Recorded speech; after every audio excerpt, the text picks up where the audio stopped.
মনোসিলেবলটা কি? যে ওয়ার্ড এ একটি মাত্র সিলেবল থাকে তাকে মনোসিলেবল বলে, যেমন ম্যান, সান, ফ্যান, খাচ্ছে, ইটিসি। আসসালামু আলাইকুম ওয়া রাহমাতুল্লাহ।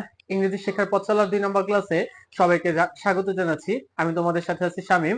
গত ক্লাসে আমরা রাখছিলাম হচ্ছে প্রোনাউন্সিয়েশন অফ লেটার্স, এই পর্যন্ত আমরা পড়ে রাখছিলাম। আজকের ক্লাসে আমরা এরপর থেকে আলোচনা শুরু করব ইনশাআল্লাহ।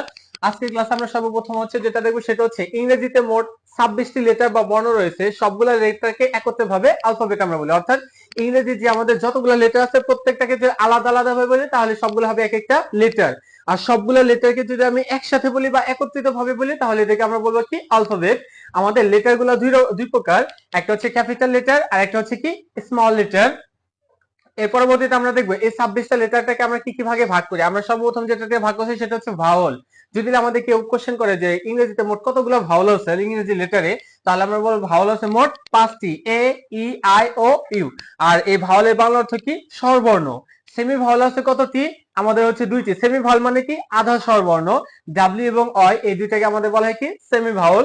আর কনসোনেন্ট আমাদের কি? ব্যঞ্জন বর্ণ। এরকম মোট আছে কতটি? 21টি। এর পরবর্তীতে আমরা যেটা পড়বো সেটা হচ্ছে ওয়ার্ড এবং সিলেবল। ওয়ার্ড মানে শব্দ আর সিলেবল মানে শব্দাংশ।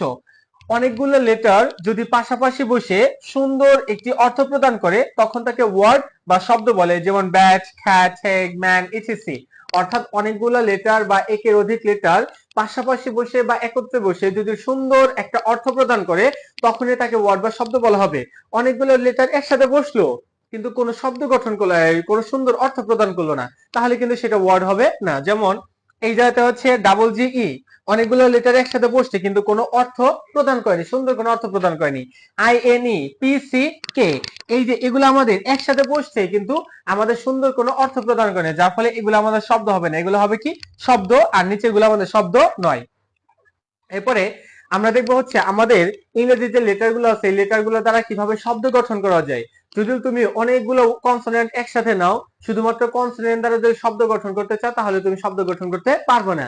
ইংরেজিতে শুধুমাত্র কনসোনেন্ট দ্বারা আমাদের শব্দ গঠন করা যায় না, কিন্তু এই কনসোনেন্টের সাথে যদি আমরা ভাওয়েলটাকে যুক্ত করে দিই তাহলে আমরা শব্দ গঠন করতে পারি। অর্থাৎ শুধুমাত্র কনসোনেন্ট ব্যবহার করে শব্দ গঠন করা যায় না। ইংরেজিতে শব্দ গঠন করতে হলে ভাওয়াল অথবা সেমি ভাওয়াল এর সাথে কনসোনেন্ট ব্যবহার হয়। আবার শুধুমাত্র ভাওয়াল দিয়ে শব্দ গঠন করা যায়, যেমন আই একটি শব্দ। আমরা কি বললাম? শুধুমাত্র যদি কনসোনেন্ট নাও, কোনো যদি ভাওয়াল তুমি না নাও তাহলে তুমি কোনো শব্দ গঠন করতে পারবে না। কিন্তু ভাওয়াল এর সাথে যদি কনসোনেন্টকে পরস্পরের সাথে যুক্ত করে দাও তাহলে তুমি শব্দ গঠন করতে পারবা। আবার তুমি যদি চাও কনসোনেন্টটাকে বাদ দিয়ে শুধুমাত্র ভাওয়াল যারা আছে তাদেরকে যদি নিয়ে যদি শব্দ গঠন করতে চাও তাহলে তুমি শব্দ গঠন করতে পারবা।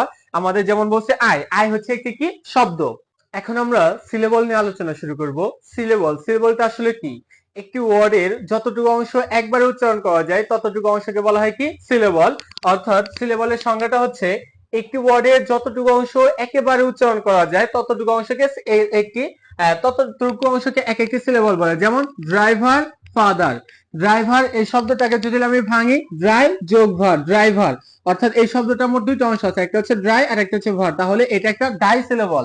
এর পরবর্তীতে ফাদার এই শব্দটাকে যদি ভাঙি, ফা যোগ দার, ফাদার, তার মানে এই শব্দটার কয়টা অংশ আছে? দুইটা অংশ আছে, তার মানে এটা হচ্ছে কি? Die syllable. এখন আমরা দেখবো টাইপস অফ সিলেবল। সিলেবল 4 প্রকার, যথা মনোসিলেবল, ডাইসিলেবল, ট্রাইসিলেবল, পলিসিলেবল। মনোসিলেবলটা কি? যে ওয়ার্ড এ একটি মাত্র সিলেবল থাকে তাকে মনোসিলেবল বলে, যেমন ম্যান, সান, ফ্যান, খাচ্ছে, ইটিসি। ম্যান একটাই মাত্র ওয়ার্ড এবং এর একটাই মাত্র অংশ আছে, দুই বা ততোধিক কোনো অংশ নেই, তার মানে এটা একটা মনোসিলেবল। সান, ফ্যান, খাচ্ছে প্রত্যেকটাই এক একটা একবারে সম্পূর্ণ ওয়ার্ড একবারে উচ্চারণ করা যায়, এর জন্য এটাকে বলা হয় মনোসিলেবল। তাহলে ডাইসিলেবল কি?